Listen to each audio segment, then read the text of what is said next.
저희 그 슬랙봇 이름이 캅인데요. 그 유저분들이 버그 리포트를 하시면 슬랙으로 발송되거든요. 메시지 읽고 우리 문제 원인 발견해. 그럼 그때부터 캅이가 원인을 찾아내요. 잘못됐으니까 수정해서 PR 올려를 운영 매니저나 디자이너나 PM이 할 수 있는 거예요. 개발자분이 오셔가지고 리뷰, 어프로브, 배포 이렇게 되는 거죠. 모임장 분들이 사실은 저희 모임을 잘 운영해 주셔야 모임 서비스가 잘 되는 거거든요. AI한테 알려준 거죠. 이분을 위한 연말 감사 편지 하나 써봐. 당근스러운 편지가 하나 딱 나오는 거예요. AI 쓰면 3년차, 5년차 수준까지는 하루아침에 도달해. 거의. 이제 그 다음 단계인 제품에 대한 인사이트를 본인이 도출해야 된다거나, 그리고 커뮤니케이션 역량을 갖춰야 한다거나, 예전에는 시니어나 매니저들쯤에 대야만 갖춰야 했던 건데 이제는 그걸 당장 1년차한테 요구하는 시대가 된 것 같아요. 네, 안녕하세요, 구독자 여러분. 오늘 How I AI 팟캐스트에는 당근에서 개발팀 리드로 일하고 계신 하조우님을 모셨습니다. 조우님 같은 경우에는 지금 하조운 조화라고 하는 채널도 운영하고 계신데, 오늘 여러분들께 당근에서는 어떻게 AI를 쓰고 있는지, 그리고 조우님은 어떤 형태로 지금 일을 하고 계신지, 이런 이야기들을 주로 나눠보도록 해보겠습니다.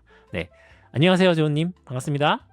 안녕하세요, 조시님. 반갑습니다. 네, 반갑습니다. 네, 조우님 간단하게 혹시 자기소개 괜찮으실까요? 앞서 소개해주신 것처럼 하좋은 조화라는 채널 운영하고 있고요. 그리고 당근에서 사실 개발 리드라고 해주셨는데 지금은 그 제품팀 리드예요. 그래서 정확하게는 개발을 이제 안 하는 상황이고, 원래는 프론트엔드 엔지니어로 당근에 입사했다가 지금은 이제 모임팀이라는 팀에서 제품 쪽 리드를 맡고 있습니다. 한 6개월 좀 안 된 것 같습니다. 이제 아주 새내기 리드 역할을 하고 있습니다. 반갑습니다. 감사합니다. 네. 아니, 지금 제품팀 리드라고 하면은 다른 여러 직군들도 같이 있다라고 해석하면 되나요? 네, 맞습니다. 그 보통 당근에서는 좀 이렇게 목적 조직이라고 해서 특정 제품, 그러니까 유저들이 쓰는 서비스를 하나의 묶음으로 만들어서 예를 들면 모임, 그리고 동네 생활이라는 커뮤니티 기능이 있거든요. 이제 그런 기능을 만드는 팀들을 이렇게 한 팀으로 묶어요. 이제 그래서 그 안에 프론트엔드, 백엔드, 그리고 PM, 디자이너, 데이터 분석하는 분들, 이렇게 해서 이제 한 대여섯 명 정도를 한 그룹으로 묶어서 한 팀으로 일하는데, 지금은 제가 한 8명 정도 있는 팀의 리드로 일을 하고 있습니다. 제가 알기로 그런 조직을 또 스쿼드 이런 식으로 다른 회사에서는 또 부르더라고요. 그래서 그런 형태라고 이해하면 되겠네요. 네, 맞습니다. 정확하게 스쿼드 형태로 일을 하고 있습니다. 아, 그렇군요. 원래는 예전에 개발자가 아니셨고 카피라이터가 꿈이셨다고 들었는데, 어쩌다가 갑자기 개발자가 되셨고 이 방향으로 계속 오시게 된 계기가 어떻게 되셨는지 과거의 이야기를 잠깐 해주실 수 있을까요?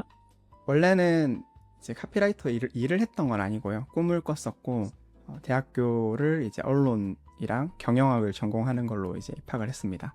그래서 당시에 이제 경영학에서 좀 창업 경진 대회를 한 두어 차례 나갔는데 결과적으로 잘 안 됐는데 개발자가 없어서 그런 거더라고요. 저희 팀에는 개발자가 없어서 제가 그냥 조금 배워서 하면 낫지 않을까 생각을 해서 개발을 야금야금 배워가지고 개발을 시작했는데, 하다 보니 개발이 어떤 재밌는 부분이 많이 보여서 개발자가 참 좋은 직업이고 저랑 잘 맞는 것 같아서 지금 이렇게 개발자로 살고 있게 됐습니다. 그러다가 처음에 들어가신 회사가 마플이라고 하는 회사고, 그 다음에는 뱅셀이라고 부르죠. 이게 뱅크샐러드이고, 당근, 지금 이렇게 커리어를 쭉 이어오고 계셨는데 어떻게 현재 지금 당근에는 합류하게 되셨는지에 대해서 말씀해 주시면 재밌을 것 같아요. 네, 사실은 이 어떤 사회적 문제를 해결하는 약간 비영리 단체에 관심이 좀 더 많았습니다. 그래서 어떤 사회적 문제, 그걸 해결하는 도구로서 프로그래밍, 소프트웨어에 좀 관심이 많아서 찾아보니까 영리를 추구하지만 어떤 방향이 좀 비슷한 결의 회사들이 있더라고요. 처음에는 마플이라는 회사는 이제 제안을 받아서 제가 입사를 하게 되는데, 알고 보니까 그 마플이 추구하는 방향이 지금 조씨님과 제가 있는 크리에이터 이코노미였더라고요. 그리고 이제 뱅크샐러드 같은 경우는 사회적 문제, 금융, 그리고 정보의 비대칭 문제를 같이 풀어보고 싶다는 생각이 들어서 뱅셀을 결정하게 됐습니다. 이제 모임 서비스라고 해서 같이 동네에서 배드민턴도 같이 치고 뭐 러닝도 같이 하고, 요즘은 경찰과 도둑을 많이 하시는데, 그리고 뭐 감자튀김 먹는 모임도 요즘 유명하고요. 그래서 그런 모임들을 할 수 있는 서비스가 당근 모임인데, 제 동생이 나가서 친구들을 사귀고, 그리고 이제 그 안에서 좀 마음이 맞는 분을 만나서 결혼을 하게 됐죠. 이제 그러고 나서 이제 제가 당근을 후보로 좀 두게 된 거예요. 사실 그 청년들의 고독 문제나 우리나라 사회의 어떤 고독한 개인에 대한 문제가 좀 큰데, 저는 당근이 커뮤니티 앱으로서도 그런 걸 잘 해결하는 팀이라고 생각해서 이제 당근에 입사하고 결정하게 됐어요. 약간 화제를 바꿔서 당근에서 모임팀의 이제 리드를 맡고 계신다고 말씀해 주셨어요. 네. 그런데 이 모임이라고 하는 탭이라고 할까요? 그래서 이게 지금 현재 어떤 형태로 그 운영이 되고 있고, 그리고 앞으로 이 서비스가 지향하는 바가 어떻게 되는지 좀 알려주실 수 있을까요? 우선은 그 당근이라는 회사가 이 창업가분들의 애초의 바람은 당근은 커뮤니티가 되어야 한다 였다고 해요. 그런데 이제 아시는 것처럼 중고거래 이퀄 당근이 돼버렸는데, 그러면서도 그 과정에 계속 그 탭은 존재했어요. 사실 이 커뮤니티라는 사업이 돈이 된다거나 뭔가 확실히 시장에서 유의미한 서비스라고 바라봐주는 경우는 드문데, 이 경영진들은 그런 지역생활 커뮤니티, 하이퍼로컬 커뮤니티를 꾸리는 게 중요하다고 생각하셔서 계속 투자를 하셨고, 많은 분들이 쓰는 서비스가 되어 있는 상황이고요. 지금은 커뮤니티 탭이 동네 생활, 모임, 카페, 그리고 아파트라는 형태로 이제 운영되고 있어요. 동네 생활 탭 같은 경우는 그 동네에 속해 있다면 누구나 게시글을 쓰고 소비할 수 있는 어떤 오픈 커뮤니티입니다. 모임은 반면에 좀 프라이빗한, 조금 닫힌 커뮤니티인데, 특정 관심사 기반으로 취향에 맞춰서 모이면 그 사람들끼리 프라이빗한 대화를 나눌 수 있어요. 그거는 실제로 오프라인에서 만나는 걸 목적으로 하는 게 모임입니다. 카페는 온라인에서 특정한 관심사로 모여서 소통하는 커뮤니티. 그리고 아파트는 말 그대로 같은 아파트에 거주하는 사람들끼리 얘기하는 커뮤니티인데, 지금은 유저들에게 선택을 받아야 하는 시기라서 이제 말씀드린 것처럼 이렇게 모임, 카페, 아파트 형태로, 그리고 오픈 게시판까지 해서 운영하고 있습니다. 그 중에 모임을 운영하고 계시는 거라고 보면 되나요? 궁금한 게 들었는데 저는 아직 모르거든요. 그러니까 감자튀김 모임, 그리고 경찰 도둑 이런 얘기를 지금 조우님이 말씀해 주셔서 처음 들었어요. 네, 네. 뭐 대체 어떤 형태가 있길래 온라인에서 그렇게 모여가지고 뭐 놀이 같은 걸 하는 그런 뭐 문화가 따로 있나요? 경찰과 도둑 같은 경우는 작년 이제 12월부터 조금 유명해지기 시작해서 뭐 진짜 저희 어릴 때 하던 그 경찰과 도둑 게임을 하는 거예요. 그거를 진짜 어른들끼리, 일면식 없는 사람들끼리 20대부터 30대 초반까지. 지금은 진짜 올림픽 공원뿐만 아니라 저기 부산 온천천에서도 유명하고, 제법 동네마다 하나씩 이제 공원 있는 데면 다 있습니다. 저는 지금 사실 개인적으로는 처음 들었는데 너무 재밌고, 야, 그게 돌아간다는 게 너무 흥미롭고, 참 세상을 되게 유쾌하게 만드는 공간이 당근인 것 같다는 생각이 드네요. 맞습니다. 약간 화제를 조금 바꿔서 그런 모임이라고 하는 서비스의 리드를 맡고 계시는데, 예전에는 인디비주얼 컨트리뷰터로 일을 하셨다면 지금 현재는 팀 리드로서는 어떤 심정의 변화라고 한다든가 뭔가 어떤 프레셔가 있는지 또 궁금합니다. 일단 제가 경력이 이제 10년 가까이 되면서 중간에 뱅크샐러드에서 매니저를 한번 했었고, 근데 그때는 개발하는 게 좀 너무 좋아가지고 당근에 오면서는 절대 저는 매니저 안 할 거예요 하고 이제 넘어와서 3년 정도 개발을 진득하니 했는데, 크게 두 가지인 것 같아요. 개발을 좀 해볼 만큼 했다 하는 느낌도 사실은 있고요. 그리고 제가 말씀해주신 IC보다 더 뭔가 임팩트를 낼 수 있는 방법이 뭘까를 고민한 것 같아요. 한 회사에 오래 다니면 맞아요. 크레딧을 얻는단 말이에요. 사람들로부터 신용도 얻고, 제가 하는 말에 대해 다 믿어주시고, 그러다 보니 이제 개발자보다 프로덕트 매니저로 한번 도전해도 임팩트를 낼 수 있겠다라는 생각을 내심하고 있었고, 마침 또 팀에서 리드 맡고 계신 분이 한번 해보실래요? 이렇게 제안을 주셔가지고 저도 수락을 했는데, AI가 많이 좋아지고 있는 걸 제가 실시간으로 봤고, 예전에는 자신 없었던 데이터 분석이나 전략적인 의사결정 하는데 지금은 충분히 도움을 많이 받겠구나 싶어서 지금 하기에 딱 적절한 시기다라는 생각으로 도전하고 해나가는 중에 있습니다. 제가 알기로 역시 AI를 쓰는 데 있어서는 최근에 제가 많은 분들께 통계적으로 듣고 있는 사실 중에 하나는, 좀 더 IC 레벨에 계신 분들보다는 이 팀장 레벨이라든가 임원 레벨들께서는 만족도가 대단히 높고, 실제로 그들이 사용하는 게 변화가 훨씬 더 조직에 빨리 이식될 수가 있다라고 하는 이야기들을 많이 들어요. 실제로. 그런데 혹시 체감을 그렇게 실제로 하시고 계신가요? 엄청 체감을 하죠. 사실 데이터 볼 때 제일 그런 생각 많이 하고요. 음. 예를 들어서 쿼리를 잘 짜는 편도 아니고 음. 쿼리도 사실 엔지니어들 짜는 어떤 쿼리 빌더 그런 도구들이 있어요. 근데 조인이나 이런 복잡한 쿼리들 그런 거 좀 헷갈려 하고 그러다 보니까 의사결정할 때 훨씬 도움이 많이 되고 그러면서도 간혹가다 개발을 해야 할 때가 있어요. 어쩔 수 없이. 그러면 그냥 AI한테 던져놓고 저는 원래 하던 걸 계속 합니다. 뭐 회의도 하고 데이터 분석도 하고 뭐 디자이너 분들이랑 얘기도 막 하고 그러고 돌아오면은 준비가 돼 있어. 그러면은 이제 다 되면은 PR 올리면 또 이제 그때는 제 동료 개발자분들이 리뷰를 해주실 거잖아요. 네, 매니저로 일을 하고 있지만 개발도 어떤 점에서는 손에 놓지 않을 수 있는 장점이 있는 것 같습니다. 아, 진짜 그게 진짜 좋은 거네요. 그러니까 IC로서의 뭔가 기여도 가능하고 팀장으로서의 기여가 이중으로 가능한 시대가 된 것 같고 너무 재밌고요. 네. 도구는 혹시 어떤 걸 주로 쓰시나요? 일단은 당연히 저는 클로드 코드를 메인으로 쓰는데 이제 클로드 코드를 뭘로 쓰냐도 또 요즘은 핫한 주제잖아요. 그렇죠, 저는 그렇죠. 요즘은 컨덕터라는 도구 많이 쓰고 있습니다. 뭐 ID를 아예 안 켜는 것 같아요. 이 컨덕터를 쓴 이후로는. 아, 네. 저는 조우님으로부터 지금 컨덕터를 사실 처음 들었고, 제가 이 사전 인터뷰에서 좀 봤었을 때 컨덕터라는 도구가 뭐지? 하면서 좀 들여다봤었는데, 제가 느꼈을 때는 약간 오픈 코드랑 비슷한 컨셉인가? 하는 생각이 들었었어요. 그래서 네. 그 멀티 세션을 이렇게 열어놓고 하면서 코덱스와 클로드 코드를 이렇게 쓸 수 있다라고 하는 데 있어서는 맞아요. 상당히 큰 강점인 것 같은데, 이게 ID보다는 좋은 게 어떤 건가요? 사실 ID보다 좋은 건 아니고요. 이제 어떤 음. 점에서는 ID에서도 이미 코드를 많이 안 보고 개발을 하는데 그 화면의 비율이 이제는 완전히 다르잖아요. 예전에는 사실 코드가 가운데 있고 오른쪽에 패널로 에이전트가 나와서 이 네. 코드에 대해 같이 대화를 했는데 이제는 에이전트가 메인인 거예요. 코드가 사이드입니다. 그 실제로 UI 상으로도. 그래서 원하면 제가 코드를 볼 수는 있어요. 그런데 코드를 직접 건드릴 수는 없어요.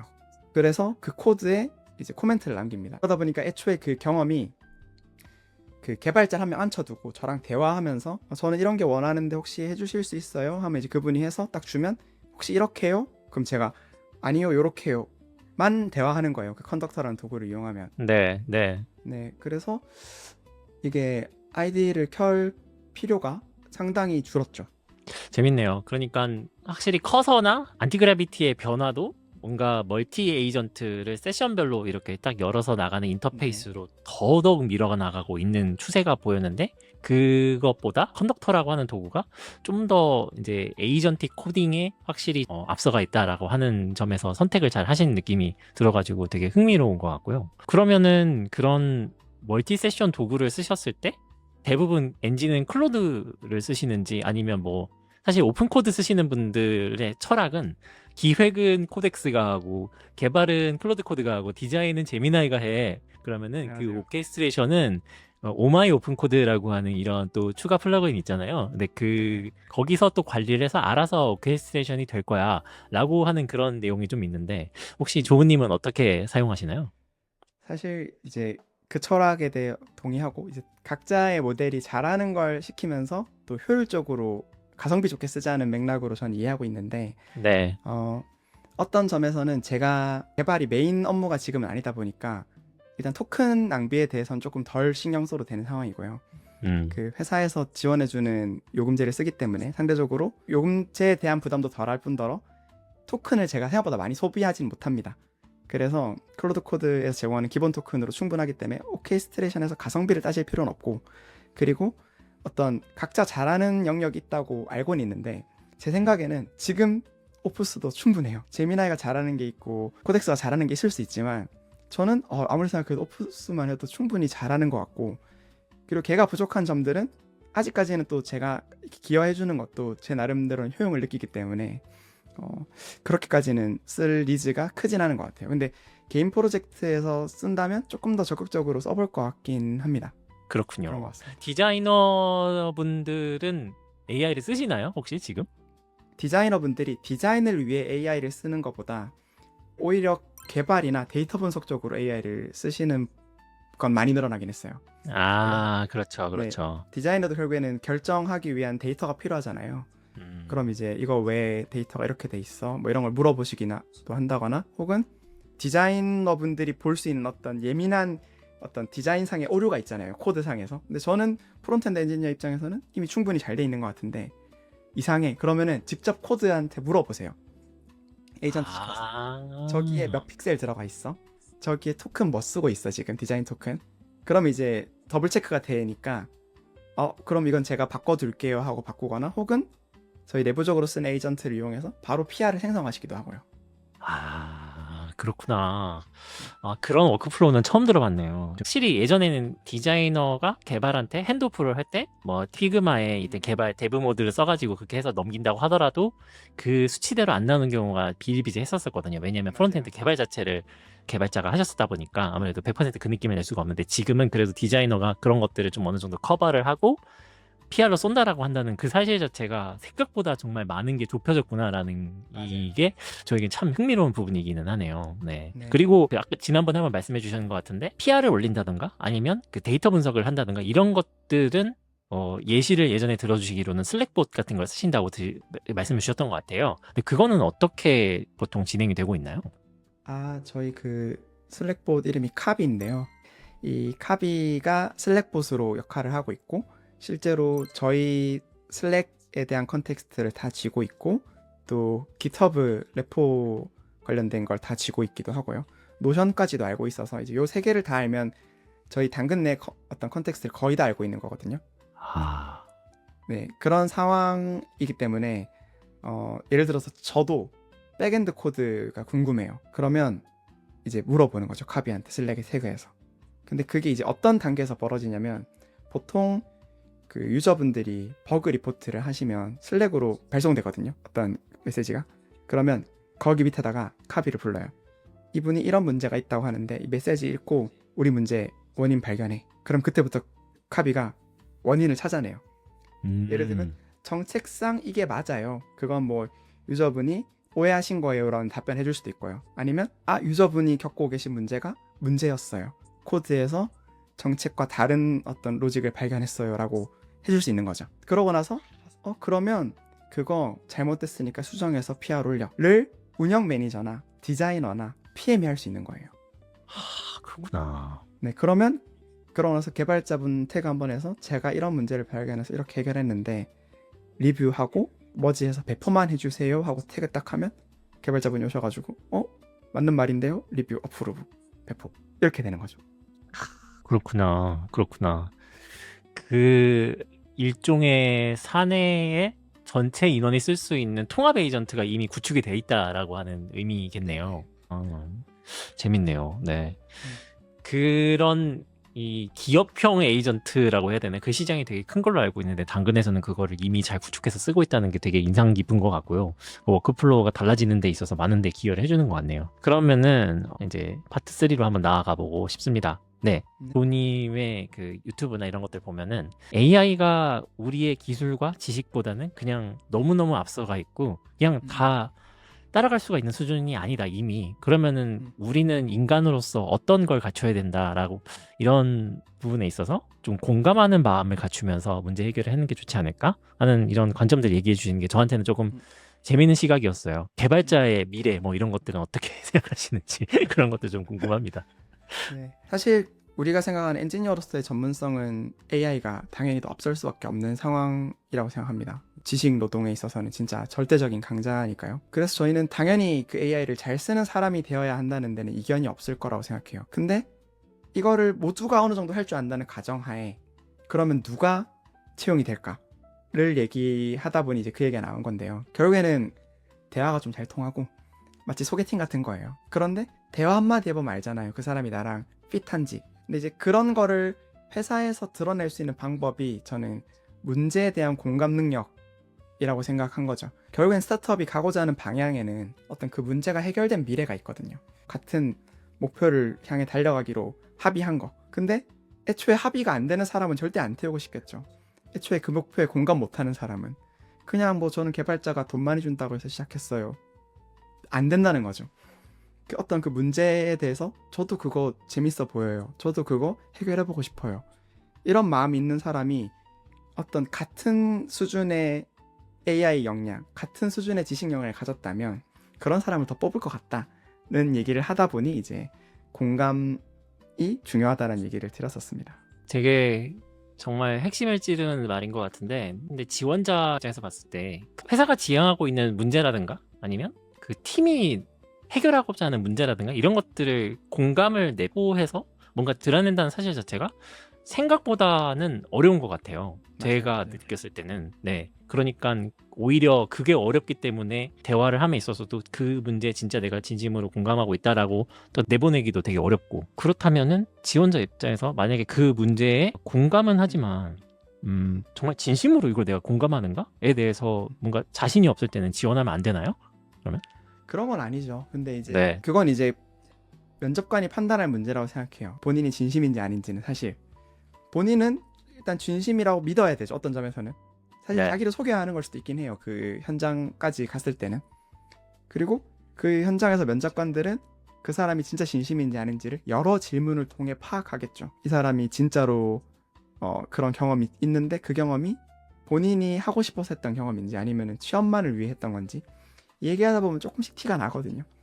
그런 것들을 이제 하는 건 면접관들의 몫이고, 지원하는 건 자유고 당연히 진심을 다해 최선을 다해 자기를 속여서라도 들어가는 네. 거죠. 아, 그렇군요. 그러면은 지금 저는 그런 것도 중요한 것 같아요. 어쨌든 AI가 발전이 많이 되면서 이 채용 얘기도 좀 같이 연계가 되는 것 같고, 이 AI 코딩 도구나 이런 AI를 통해서 뭔가 이 개발자의 허들이 높아진 건지 낮아진 건지 솔직히 판단할 수 없는 시기란 말이에요. 제가 느꼈을 때는. 네네. 근데 이런 AI 코딩들의 발전들이 앞으로 주니어 개발자들에게는 어떤 영향을 줄 것 같으신지가 좀 궁금해요. 그러니까 어떤 성장 경로에 어떤 영향을 줄 것 같은지 그게 좀 궁금했습니다. 사실 전 예전보다 커리어 패스라는 걸 정의하기 더 어려워졌다고 생각해요. 그냥 AI 쓰면 3년차, 5년차 수준까지는 하루아침에 도달해. 거의. 근데 이제 그게 코딩 역량으로서 3년차, 5년차까지는 그냥 가는 거죠. 근데 이제 그 다음 단계인 어떤 사실 개발자로서 상상도 못했던 부분, 예를 들면은 제품에 대한 인사이트를 본인이 도출해야 된다거나, 그리고 커뮤니케이션 역량을 갖춰야 한다거나, 예전에는 그거 한 5년 이상 때부터 갖춰도 되는 거였고 시니어나 매니저들쯤에 돼야만 갖춰야 했던 건데, 이제는 그걸 당장 1년 차한테 요구하는 시대가 된 것 같아요. 그래야 개발자로서 좀 인정해주고 같이 일하고 싶어하고, 사실 제가 말씀드렸던 문제에 대한 공감하는 것도 보통은 매니저급이나 진짜 좀 진성 스타트업 약간 개발자들, 그런 사람들한테 요구하는 역량이거든요. 다 그럴 필요는 없어요, 사실은. 근데 그렇게 안 되면 이제는 채용이 안 되는 시대가 돼버린 거예요. 그러니까 레벨의 기준이 너무 높아진 거예요. 그래서 예전에 프론트만 잘하면 됐던 것도 백엔드도 할 줄 알아야 되고, 뭐 개발 레벨이라면 뭐 예를 들면 데브옵스 쪽도 어느 정도 알고 있어야 되고, 네. 혼자서 배포 하나 뚝딱 할 수 있어야 되는, 그러면서도 제품에 대한 이해, 데이터 분석 좀 할 줄 알아야 되는, 이게 말도 안 되게 전 어려워진 거라 생각하고, 한편으로는 쉽게 뾰족하게 너 이것만 하면 돼라고 말할 수 없는 시대가 된 것 같아요. 아, 그래서 요즘 새롭게 나오고 있었던 용어 프로덕트 엔지니어라고 이제 표현을 하잖아요. 이제 프론트엔드, 백엔드가 아니라. 그러면서도 기획적인 역량도 갖춰야 되고 커뮤니케이션 역량도 갖춰야 되는 어떤 한 사람의 파운더급들을 좀 되게 요구하는 그런 사회인 것 같아요, 확실히. 맞아요. 그래서 되게 격세지감을 많이 느끼고, 오히려 개발자분들께서는 항상 변화에 빨리 대응을 해오셨거든요. 지금 그런 변화에 빠르신 기민하신 분들이다 보니까 저는 그래도 그분들은 계속 꾸준히 살아남지 않을까 하는 그런 의견이 확실히 존재합니다. 그러면 이것저것 다 잘해야 되는데, 사실 채용의 관점에서는 공감 능력이라고 말씀해 주셨지만 개발자가 갖춰야 될 어떤 핵심 역량, 이거는 그 안에서는 뭘까요? 저는 AI가 코드를 굉장히 빠르게 많이 짜주는 만큼 그거에 대해 책임을 질 사람이 더 필요해진다고 생각해요. 예를 들어서 디자이너분이 제가 개발자예요 하고 짜도 되죠. 근데 그거에 대해 책임을 지는 건 쉽지 않은 일이거든요. 근데 이제 그거에 대해 책임을 지는 역량이 점점 더 필요해지는 것 같습니다. 네. 책임을 진다는 게 무겁게 들릴 수 있는데, 내 프로덕트라고 하면 내가 책임져야 되지만 이게 그 한마디로 조직의 프로덕트이다 보니까 그거를 다 하기에는 참 상당히 어렵겠죠. 맞아요. 근데 재밌는 사실은 사실 누구나 그걸 다 책임지고 싶어 하진 않을 것 같다는 생각이 있지만 맞아요. 그럼에도 불구하고 책임을 져야 된다라고 표현을 하시는 게 재밌는 것 같아요. 그러니까 그래야 된다. 그러니까 좀 더 내가 하이 레벨에서 좀 더 나아가야 된다라고 뭐 그렇게 말씀을 해주신다라고 이해하면 되나요? 맞습니다. 좋은 표현 아닐 수 있는데 흔히 말하는 오너십, 그러니까 음. 회사에서 기대하는 애정, 그 제품에 대한 더 광범위한 책임감을 요구하는 것 같아요. 그리고 그 코드에서 문제가 생겼을 때 뭐 AI를 쓰건 아니면 직접 코드를 짜건 어떤 식으로든 유저한테 딜리버리 시키고 안정적으로 운영시키는 것에 대해서 누가 책임을 져야 하거든요. 근데 이제 그거를 AI가 짜준다고 해서 그걸 AI한테 맡길 수 없는 일이기 때문에 그거에 대해서 더 적극적으로 나서서 뭐 오지랖을 부리건 약간 제가 그건 책임지겠습니다. 제가 맡아보겠습니다. 저한테 맡겨주세요. 약간 요런 태도가 여전히 필요하고 그런 게 사람의 존재 이유인 것 같아요. 만약에 사람이 없어지면 안 되는 이유를 하나 꼽으라면 이제 그런 거 책임질 사람이 없어지고 이거를 끝까지 밀고 나가줄 그런 요소가 없으니까 AI를 완전히 신뢰하는 거는 어떤 리스크가 늘 존재하기 때문에 그 리스크를 해칭해줄 사람으로서 인간이 필요한 것 같습니다. 사회에 있는 창업자분들은 이런 걸 하시더라고요. 이메일이라든가 이런 스케줄 조율 같은 것들 자기가 알아서 하고 나한테 통보한다라고 하는 느낌으로 사실 하시는데 그런 것까지 내가 위임을 해야 되는 건가? 하는 생각을 좀 하고 있습니다. 근데 뭐 같은 책임적인 관점에서 네. 그거는 참 AI한테 이관하기는 진짜 어렵다는 생각이 듭니다. 네. 맞습니다. 그러면 좀 이제 그 당근의 AI 트랜스포메이션에 대해서 같이 한번 이야기 나눠봤으면 좋겠습니다. 이거를 우리의 화두로 마지막으로 삼아서 이야기 나눠보고 싶은데 당근에서 AI를 업무에 활용하는 사례가 있다면 혹시 어떤 것들이 있는지 혹시 소개해 주실 수 있을까요? 우선은 이제 유저들이 많은 어떤 개선의 목소리들을 내주시는 편이에요. 뭐 그런 걸 이제 보통 VOC라고 부르는데 사내에서 이제 VOC를 다루는 도구가 있습니다. 이제 그게 VOC 플레이그라운드라는 툴인데요. 그래서 당근에서는 이제 이 플레이그라운드라는 걸 이용해서 유저들의 보이스를 취합하고 또 활용하는데 유저분들의 어떤 활동 스타일 그리고 요구하시는 것들을 싹 취합해서 정책을 만들기도 하고요. 이제 제품에 녹이는 거죠. 내부적으로는 또 말씀드린 그 카비 외에도 캐롯챗이라고 해가지고 그거는 챗GPT의 어떤 영역인데 실제 제품 기획이나 아이디어를 얻는 데 많이 쓰는 편입니다. 팀 레벨에서는 혹시 어떻게 쓰고 계신가요? 그러니까 약간 전사적인 레벨에서는 플레이그라운드, 카비 이런 것들 쓰시는 것 같은데요. 네네. 팀 레벨에서는 일단은 그 제품을 결국에는 만들 때 제품에도 AI가 녹아 들어야 하잖아요. 이제 그럴 때 쓰는 게 내부에 프롬프트 스튜디오라는 도구가 있어요. 이게 이제 이 도구가 사실 유저들이 어떤 요구 사항을 넣으면 그걸 이제 제이슨 형태로 뽑아주거든요. 그래서 예를 들면 저희 모임 기능 중에 하나가 일정 기능이 있어요. 예를 들어서 그 모임이 배드민턴 모임이에요. 그러면 일정을 만들기 전에 그 LLM 한번 갔다 와요. 그래서 이 모임은 이런 일정 만드시면 좋을걸요 하면서 일정 제목을 한 5개를 내려줍니다. 글조차도 예전에 썼던 글 스타일을 보니까 요런 문법으로 요런 텍스트 그리고 요런 장소에서 보통 모이는 걸 선호하시는 것 같던데 어떠세요? 하고 글을 만들어주는 거죠. 그리고 저희가 작년에 모임장 분들이 사실은 저희 모임을 잘 운영해 주셔야 모임 서비스가 잘 되는 거거든요. 네. 근데 이제 그분들한테 좀 감사한 마음을 담아서 편지를 써드리고 싶었는데 뭐 모임이 너무 많다 보니까 저희가 일일이 다 쓸 수 없었고 AI한테 알려준 거죠. 이분 이런 활동 하셨으니까 이분을 위한 연말 감사 편지 하나 써봐. 그러면 이제 저희가 내부적으로 당근 그 말투 같은 거에 대한 셋이 있거든요. 약간 프롬프트 형태로 그거를 같이 줘서 데이터를 만들어내고 그 프롬프트 갖다가 뱉으면 당근스러운 편지가 하나 쫙 나오는 거죠. 이제 이런 걸 이제 모임장분들한테 발송을 해드렸더니 연말에 굉장히 훈훈하게 고마워하시고 또 그 소셜에 공유하시고 이제 이런 거 할 때 AI를 주로 쓰고 있습니다. 그렇구나. 재밌습니다. 네.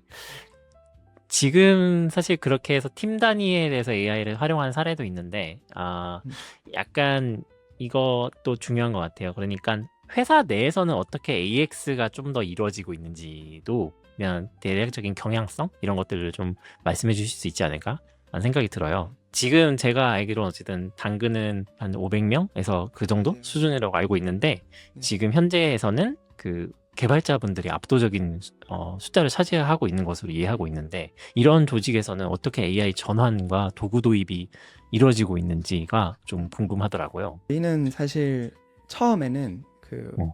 개발자분들은 AI를 되게 장난감처럼 잘 쓰시잖아요. 그러다 보니까 막 신기하다 와 하면서 이제 자기들끼리 이제 막 만들고 있었어요. 그랬는데 이제 경영진 레벨에서 와 AI 진짜 잘 써야 된다. 우리 회사 AI 퍼스트로 가야 된다. AI 너무 중요하다. 전사 구성원 AI 지금보다 더 열심히 써라. 그렇게 해서 이제 분위기가 조성이 됐죠. AI를 더 잘 써야 하고 실무에 AI를 녹이기 위해 약간 돌아간다고 느끼더라도 시간 투자하는 걸 아끼지 말자. 이런 분위기가 형성이 됐어요. 그러면서 이제 AI 관련된 정보를 모으는 슬랙 채널이 하나 생겼거든요.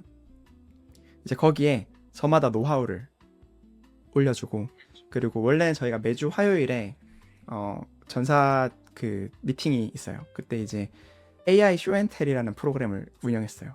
그래서 각 팀에서 AI를 어떻게 잘 쓰고 있는지를 자랑하는 시간이에요. 우리 AI 써 생산성 경신 대회네요. 네, 네. AI 썼더니 제품에 이런 게 막 와우 했지롱 이런 거 이제 자랑하는 시간이었던 거예요. 그러면 이제 다들 거기 가서 그거 구경하고 나면 야 우리도 해보자, 우리도 저거 써보자, 저거 너무 좋은데 우리는 왜 안 돼? 막 이러면서 다 같이 막 그걸 해보는 거예요. 이제 그걸 한 3달 했어요. 그랬더니 이제 아예 체질이 바뀐 거죠. 다들 기본적으로 AI를 생각해야 된다. 그쯤부터는 이제 바텀업으로 가요. 그쯤부터는 다들 뭐 클로드 코드 좋아요, 커서 좋아요, 뭐 써보니까 너무 좋더라고요 하면 이제 그 경영진 중에서 이제 기술 쪽 CTO 분들이나 이런 분들이 아 요거 우리 도입하면 생산성 좋을 것 같아요, 한번 도입하시죠 하면 이제 그 승인해가지고 한번 시도해 봅시다. 그러면서 생산성 올라가는 거 보이면 엔터프라이즈 모델로 이제 바꿉시다 해서 결정하고 이제 이런 식으로 하고 있어요 요즘은. 야, 제가 들은 그 최근 AX 사례 중에서 가장 전사적으로 확실하게 한 케이스인 것 같아요.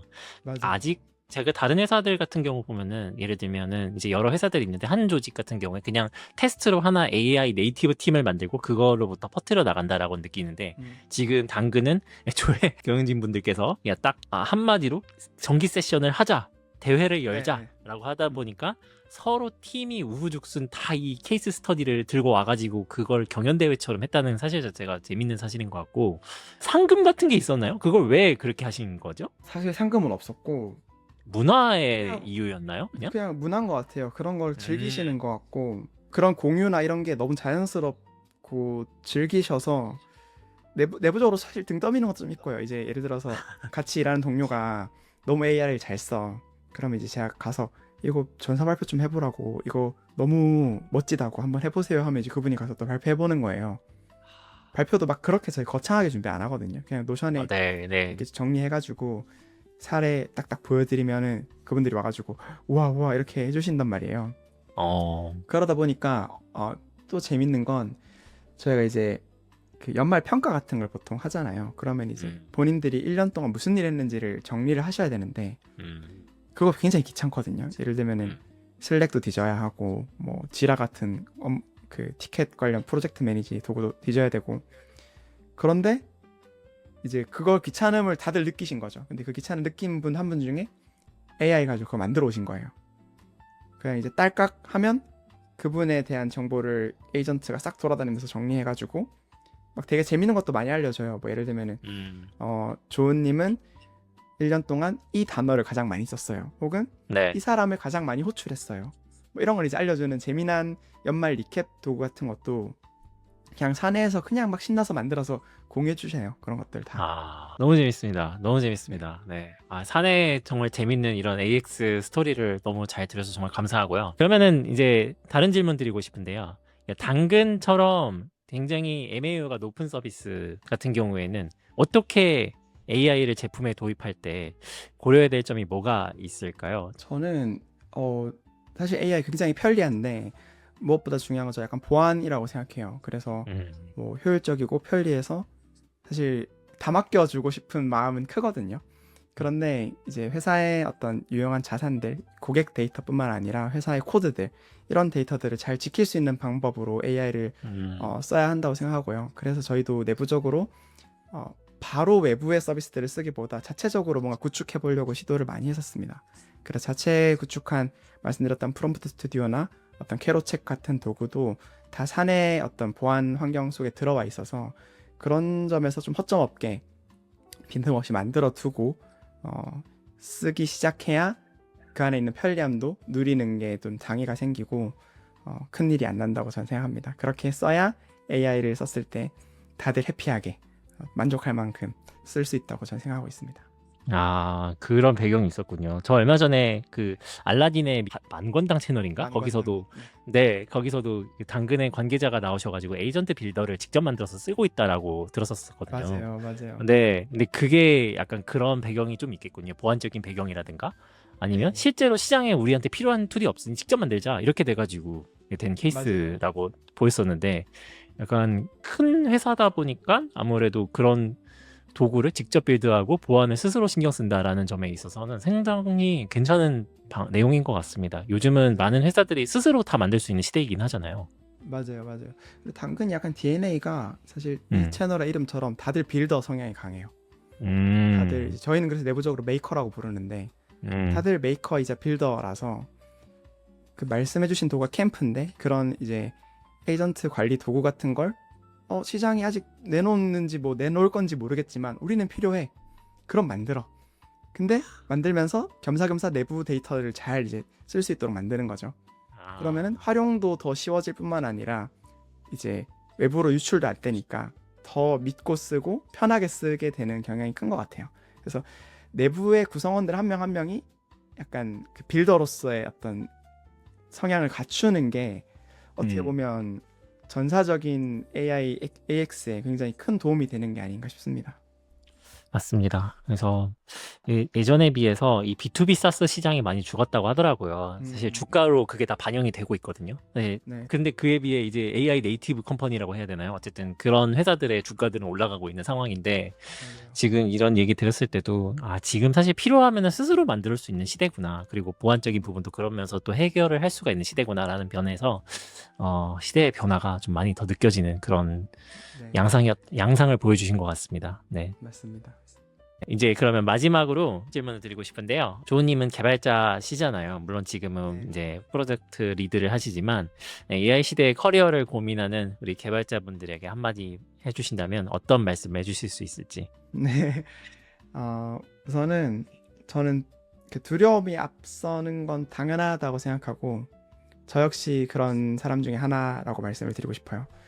그런데 조시님도 그렇게 생각하시지만 저도 즐기다 보면 답이 나올 거라고 생각해요. AI를 누구보다 잘 즐기고 쉽게 즐길 수 있는 자리에 개발자들이 저는 서 있다고 믿거든요.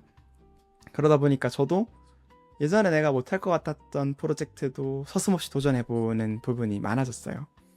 그게 저희한테는 지금 기회고 즐거움이고 놀이이기 때문에 계속 그런 식으로 즐거움을 추구해 나가고 놀다 보면 새로운 기회들, 모르겠어요. 그걸 이제 뭐라고 부를지 모르겠어요. 개발자라고 부르진 않을 수 있겠죠. 하지만 어떠한 형태의 일로서 어떠한 형태의 가치를 가진 활동으로 인정받는 날이 저는 계속 오리라고 생각해서 좀 더 즐겨도 좋겠다라는 생각을 하고 있습니다. 네. 저는 빌더라고 부르고 싶은데 아직은 대중적인 단어는 아니어서 너무 맞는 말씀인 것 같습니다. 그래서 오늘 조우님과 이렇게 우리 당근에서는 어떻게 AX 얘기하는지, 조우님은 어떻게 커리어를 밟아오셨는지, 이런 개발자들의 커리어는 어떻게 될지에 대해서 좀 다양한 주제에서 얘기해봤는데요. 오늘 이렇게 재밌으셨는지 모르겠습니다. 여러분, 하주온 조화 채널 이렇게 딱 보여드릴 테니까 꼭 구독해 주시고요. 감사합니다. 오늘 너무 수고 많으셨습니다. 조우님 감사합니다. 감사합니다.